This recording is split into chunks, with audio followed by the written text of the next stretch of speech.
Lūdzu.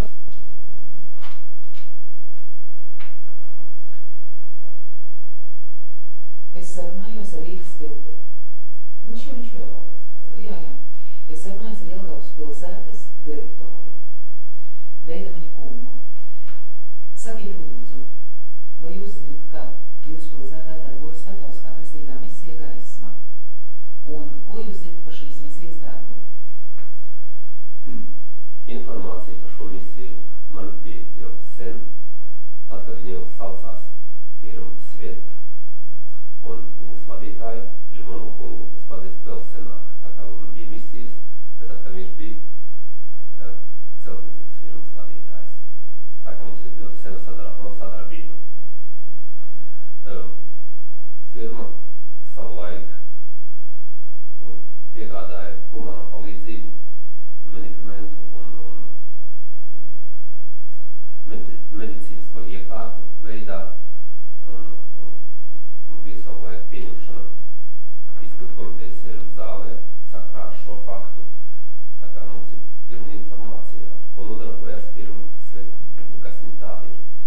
Un kopš viņa kļuva par firmu Gaisma, Jelgavā darbojās viņas vadībā Bībeles skola, un mēs ļoti augstu vērtējam, ļoti atzinīgi novērtējam firmas darbību.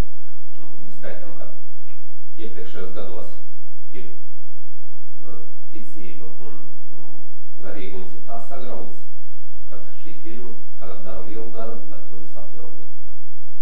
Veidemaņa kungs, sakiet, vai kristīgajai misijai būtu iespējams iegādāties, nopirkt apzīmējumu platību ārzemnieku uzņemšanai, jo ar viesnīcu, manuprāt, pilsētā ir diezgan liels problēmas vai sarežģījumi?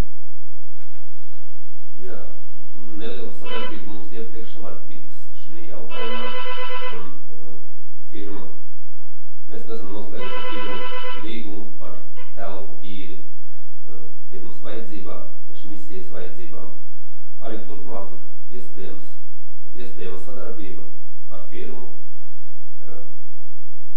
Patreiz, kad sākās, kad mēs ejam tirgu, arī dzīvokļi kļūst par tirgus preci. Mums būs iespējams pārdot firmai arī dzīvokļus, ja viņi būs spējīgi nopirkt. Paldies jums par sadarbību un cerēsim, ka misija varēs izpildīt un veikt savu svēto darbu. Paldies. Arī mēs ceram, ka abas puses no tā būs tikai labi. Paldies jums.